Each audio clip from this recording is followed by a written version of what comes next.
certainly have fears that there is a serial killer at loose in Perth. Sarah Spears, Jane Rimmer, Ciara Glennon. And every time you saw a young girl walking by, you think, oh God, is she going to be the next victim? Now, one man stands accused. If police are right and Edwards is the Claremont serial killer, he's been hiding in plain sight for 20 years. While the world outside may be rapidly changing, today Justice Stephen Hall was adamant the trial of the century would not be shutting down. Welcome to Day 63. Natalie Bonjolo, Tim Clarke and Emily Moulton with you today. So Justice Hall was very, very strong on this again today, wasn't he? And basically saying the criminal justice system is an essential service. Yes, basically, as the proceedings finished, sort of was coming to an end this morning, they were talking about what lay ahead for next week, and Prosecutor Carmel Barbagallo was able to say, well, they've sort of rejigged their witnesses and they're going to try and get as many of them done next week so they could sort of, I guess, cut down the time. And Paul Jovich was also saying that, you know, he was working with the prosecution to help do this. And sort of then Justice Hall was like, okay, you know, he's like very appreciative of them for doing this, and, you know, saying that, you know, if any witnesses wanted to give evidence from home, which he said before, that, you know, they will facilitate that. And he was prepared to hear sort of, you know, last-minute applications, like if that was to happen. And then Ms. Barbagallo sort of didn't question anything. She just made this observation, you know, well, with everything that's sort of happening at the moment, you know, lots of services are shutting down, and kind of, she didn't really sort of go anywhere with it, but was sort of alluding to the fact that, you know, anything could change, because as everyone else has seen over the last few days, so much has changed in terms of what will remain open.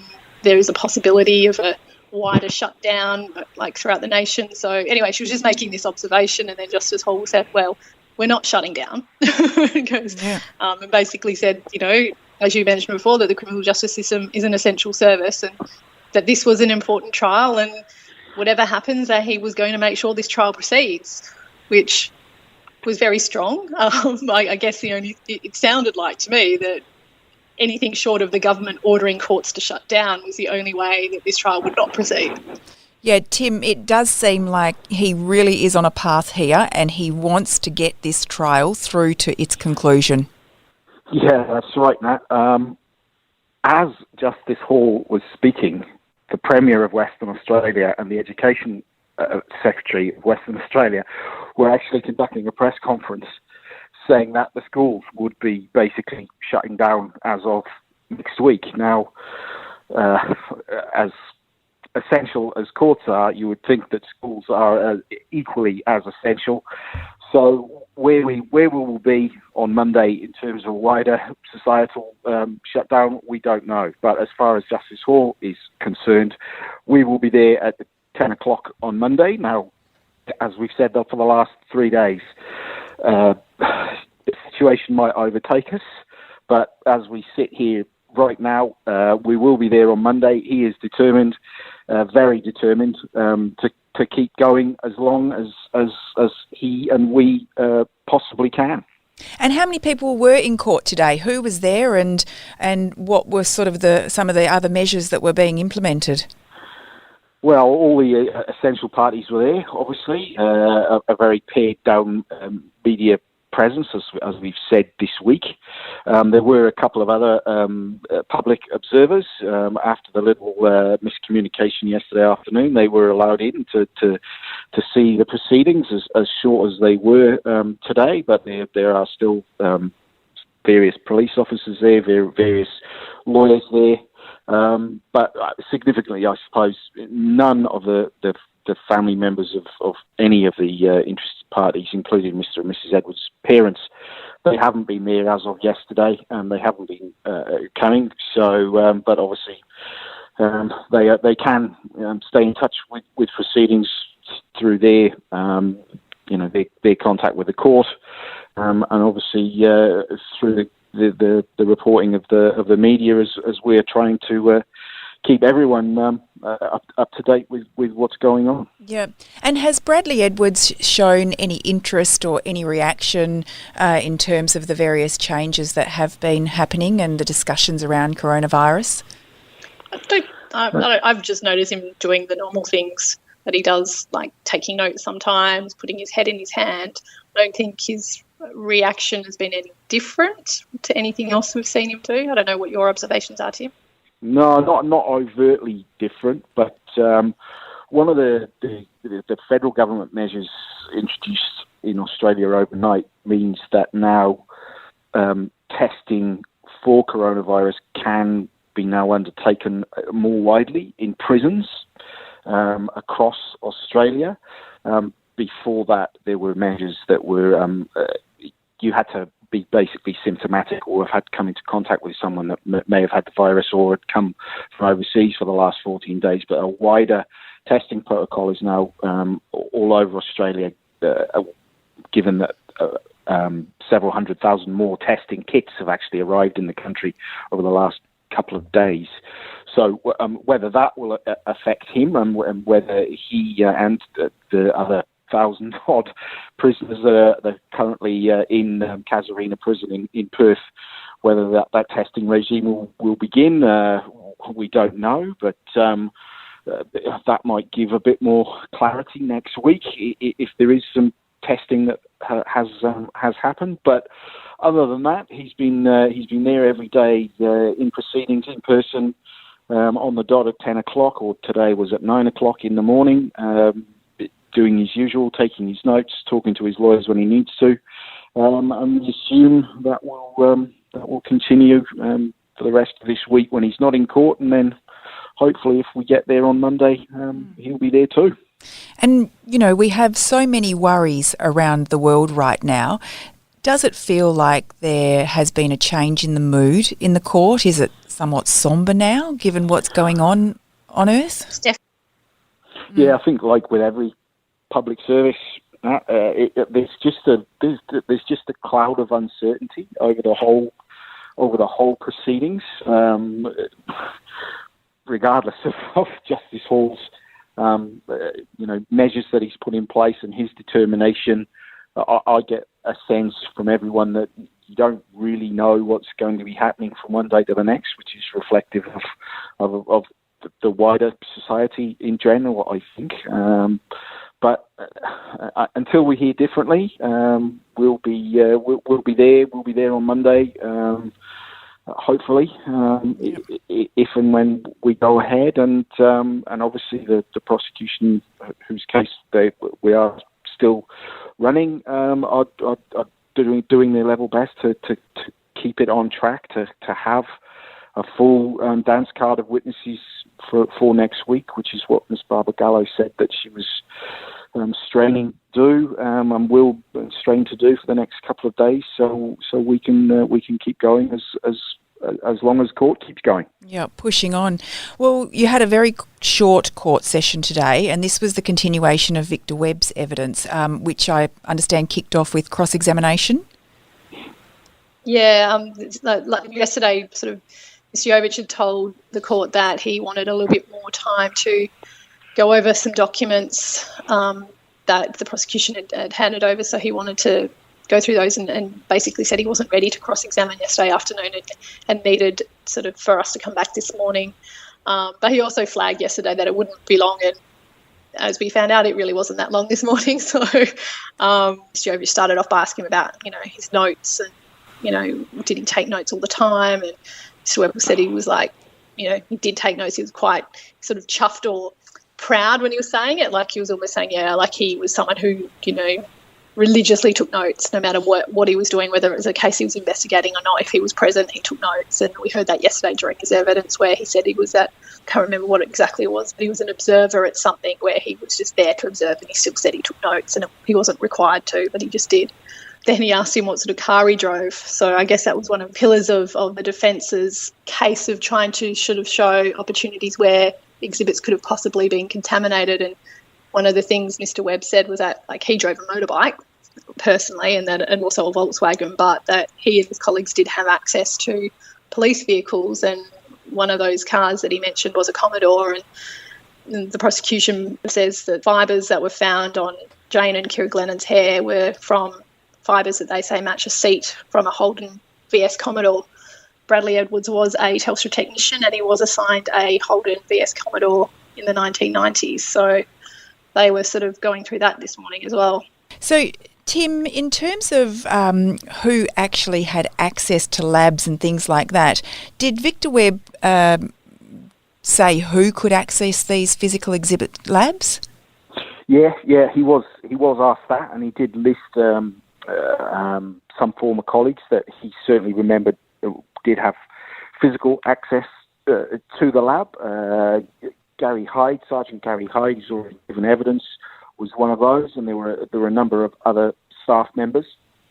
What stuck out for me this morning, that when Vic Webb was being asked about this, in particular, was the physical surroundings that they did the examinations in. Now we had a lot of that type of questioning during the DNA portion of the trial, obviously, and who had access to what, and in particular what the cleaning regimes and the contamination proofing of that the Path West area certainly was. And we got to that a little bit today, and it did strike me that certainly when we were talking about 1999, which is when Ciara's hair went over to Washington, Mr. Webb was asked what the physical surroundings of the physical examination lab were, and it did strike me that they were significantly less concerned or worried about that in that part of the police than they were at Path West.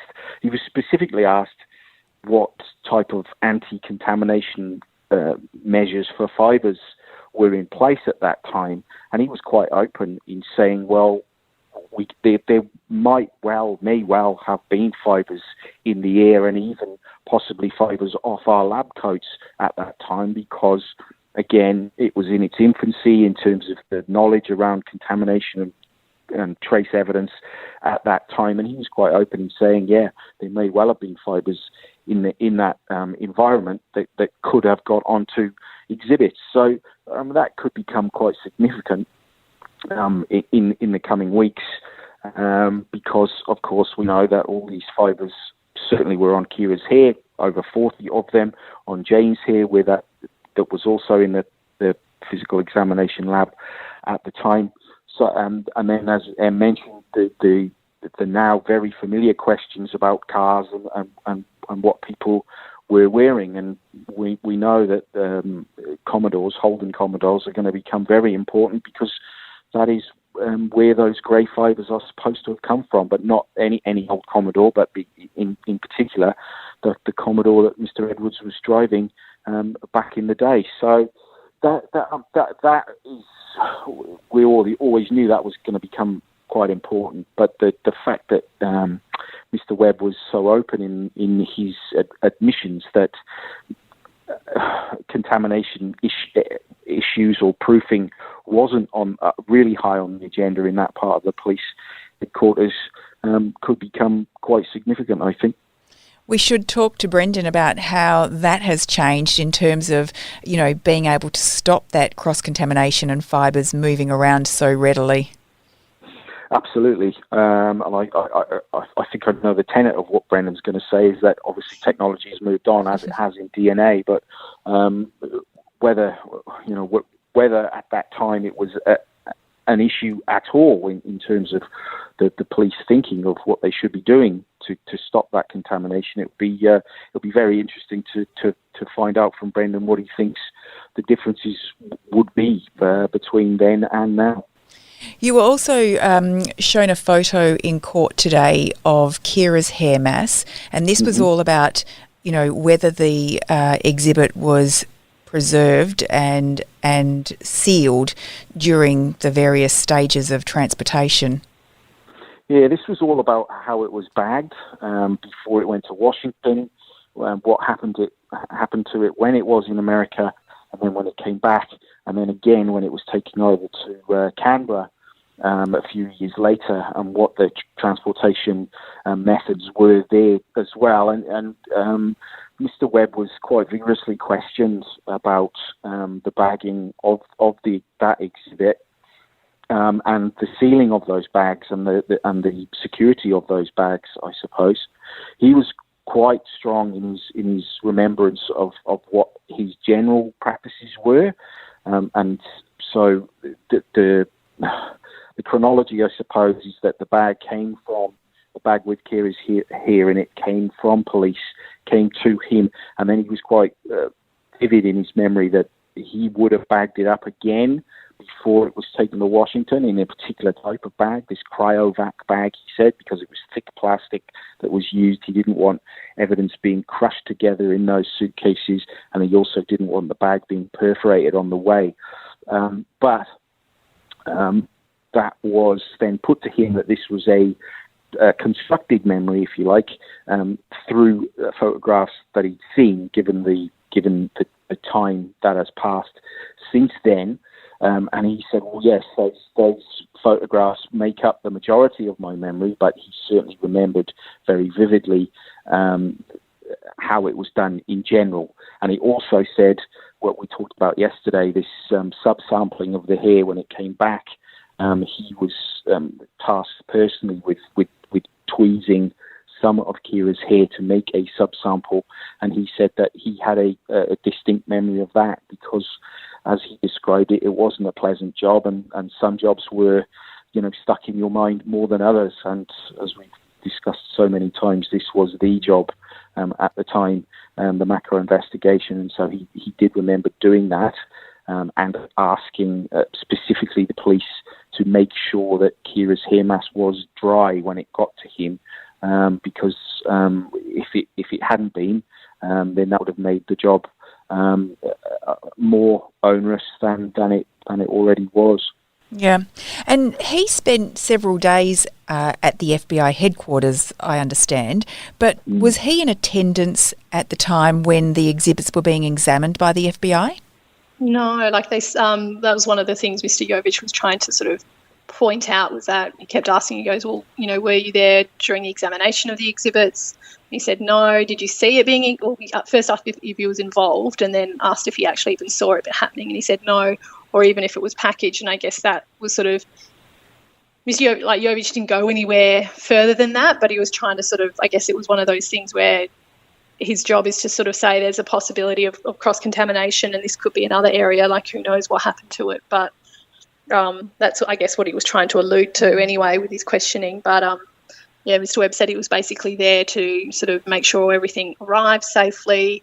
It was all sort of filled out documents, and then sort of after a few days, I think yesterday he said on the stand that he went and visited with some FBI profilers, guessing that because he was also there not just for the macro investigation, as we heard yesterday, he was also there for another case that he was involved in, which was the murder of Jared Ross. So he was saying that he met with the profilers yesterday, on the stand yesterday, to talk to them about what we don't know, but he sort of alluded to the fact that it was obviously trying to get an idea of who possibly could have carried out these two crimes. Yeah.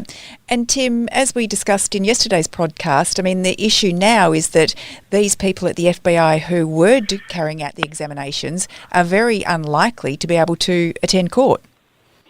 Well, I've been told, Nat, that is absolutely out of the question now. They're in complete lockdown. And so then the issue arises as to how their evidence will be tendered in court, whether it will be read in, whether it will be done by video link, but that will present its own problems because of the very significant time difference between Western Australia and America. But basically, when we're awake, they're asleep, and vice versa. And in terms of Dr. Ray Palmer, who I understand is the prosecution's main and expert witness on these fibres, the same issue will arise. I have been told that he is now in complete lockdown, obviously, as we basically are, certainly in terms of travel.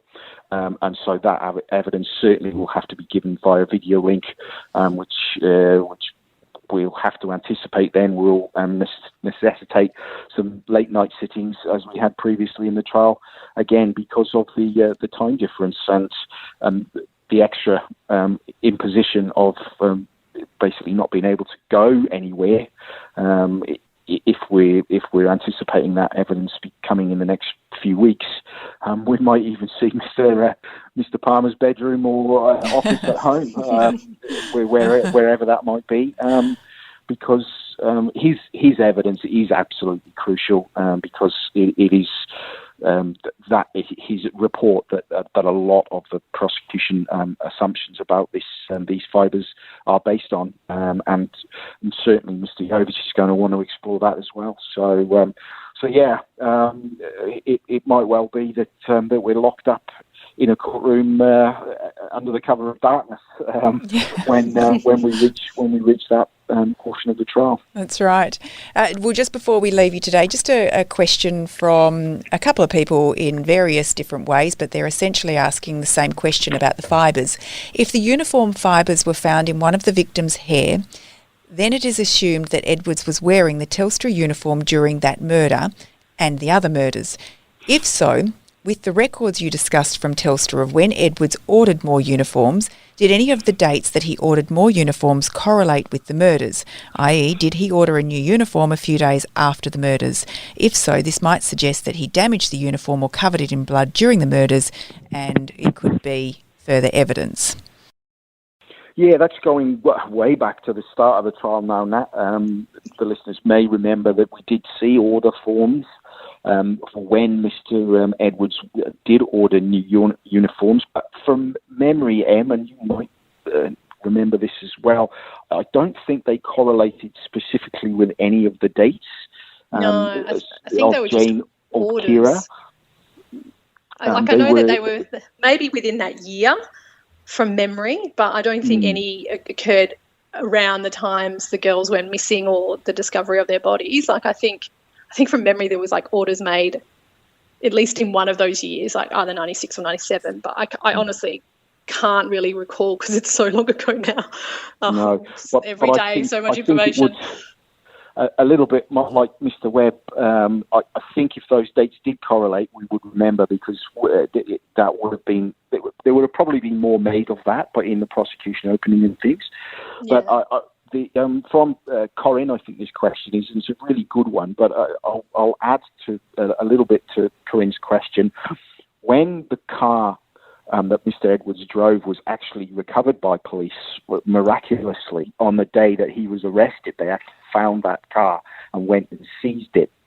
Subsequent examinations of that car, that was obviously directed towards taking sample fibres of the grey fibres, but when they went through that car in very, very forensic detail, they actually found blue fibres that correlate to the work pants that were found on Ciara and Jane and on the Karakata rape victim. They actually found some of those blue fibres still in that car when they took one of the handles on the side of one of the front seats off. Those fibres still remained in that car. Again, quite miraculously, more than 20 years after it had been used by Mr. Edwards. So I think where the prosecution will go with that is whether the fibres actually came from Mr. Edwards in person, i.e. he was wearing the uniforms while the murders were being committed, as Corinne suggests, but also that transfer of those fibres may well have come from being in the car as well. So that would broaden the possibilities, I suppose, of how those fibres got onto Jane and Ciara, i.e. he may well not have been wearing a uniform, but they may well have been transferred from them being physically in the car. So that's another area that we will get to eventually when we hear, and we no doubt will, from the police who examined that car after it was seized in 2016, and what they found and how many of those fibres they found in the car upon that examination. That's right, because I guess if you or I or anyone gets into a car with fibres on our clothes, then we can leave those fibres behind in the car at any point. And vice versa. And vice versa. All the fibres that are in that car previously might also be transferred to you because of your presence in that vehicle. Yeah, exactly. Okay, well, thank you both very much for your time today. So, court won't be sitting tomorrow, but we will be back on Monday, is your best guess at this stage. Yeah. Coronavirus permitting. Yeah. Well, thank you very much for your company. That wraps up week 15. So that's back on Monday, the 30th of March. That's for day 64. We hope you're staying safe wherever you are. Drop us a line. Let us know how you're travelling. We do read each and every email. That's claremontpodcast@wanews.com.au. And we look forward to your company next week on Claremont in Conversation. This podcast was produced by Kate Ryan and Alicia Preedy and recorded in the studios of 7 West Media. Audio files were provided from the archives of the 7 Network and the West Australian. Sign up for daily emails and all the latest on the Claremont trial at thewest.com.au. Flashpoint, returning to 7 on Mondays at 9 p.m, demanding change and discussing issues that matter to West Australians.